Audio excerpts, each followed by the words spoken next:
किसानों की एक समस्या थी जिसे कहते थे कठिया, मतलब 3/20 भूभाग पर 20 विश्व में से 3 विश्व पर आपको नील की खेती करना अनिवार्य है।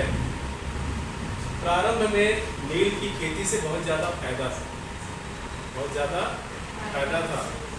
भारत के बाहर नील, सोना, कपड़ा इसका निर्यात होता था, हम एक्सपोर्ट करते थे। हम क्या करेंगे, अंग्रेज आए ना, विदेशी यही करते थे और भारत के नील की बहुत ज़्यादा डिमांड थी।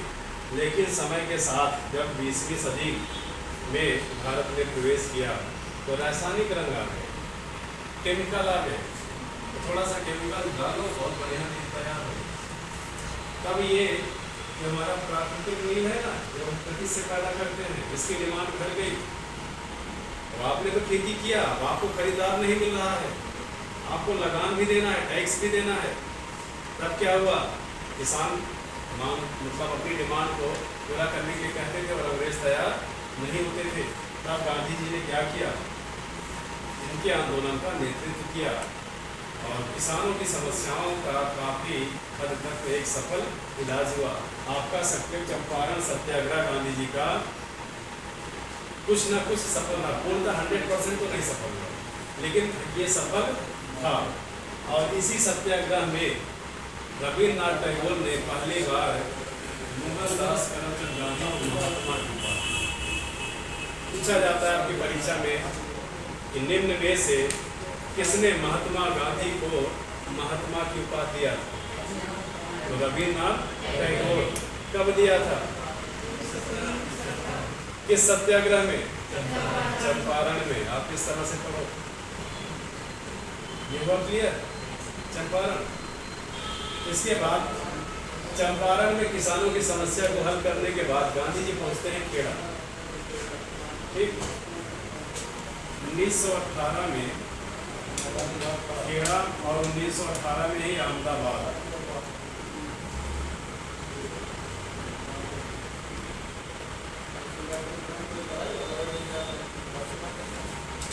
उन्नीस 1918 में गांधी जी का तो और सत्याग्रह होता है, एक खेड़ा, दूसरा अहमदाबाद।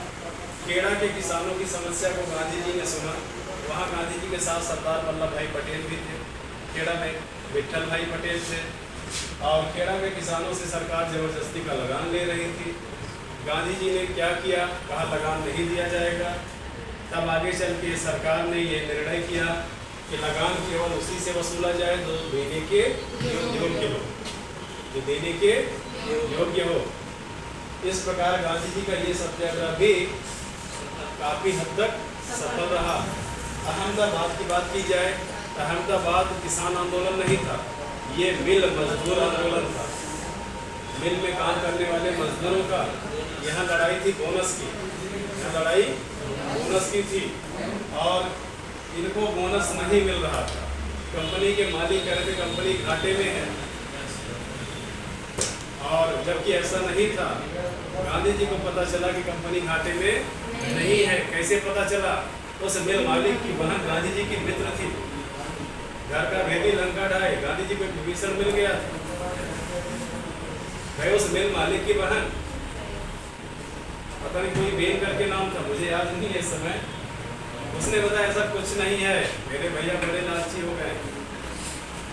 गांधी जी ने क्या किया, पहली बार अपने जीवन में अनशन किया। अनशन का मतलब भूख हड़ताल। जब तक मजदूरों को पेंशन नहीं मिलेगी तब तक भूख हड़ताल जारी रहेगी, हमारी मांगे पूरी करो। अंग्रेजी शासन था, अंग्रेजी शासन के अधीन एक फैक्ट्री थी गुजरात के एक व्यापारी की, और लास्ट में उसने पेंशन देना स्वीकार किया। आज के सरकार तो लाठी चला रही है, हम तो पेंशन अपनी मांग रहे हैं लेकिन हमें नहीं मिल रही। पुरानी पेंशन के लिए हम लोग भी लड़ रहे हैं, कहाँ मिल रही है, नहीं मिल रही है। तो 1918 में गांधी जी ने अहमदाबाद मिल मजदूर आंदोलन के अनशन किया। अब आप ध्यान से सुनो, आपकी परीक्षा में प्रश्न आता है, निम्न में से गांधी जी ने पहली बार कहाँ पर भूख हड़ताल की, किस सत्याग्रह में? बहुत सारे लोग चंपारण लगा के आते हैं, आपका उत्तर क्या होगा? अहमदाबाद। चाहे अनशन शब्द मिले चाहे भूख हड़ताल मिले, दोनों का अर्थ एक है।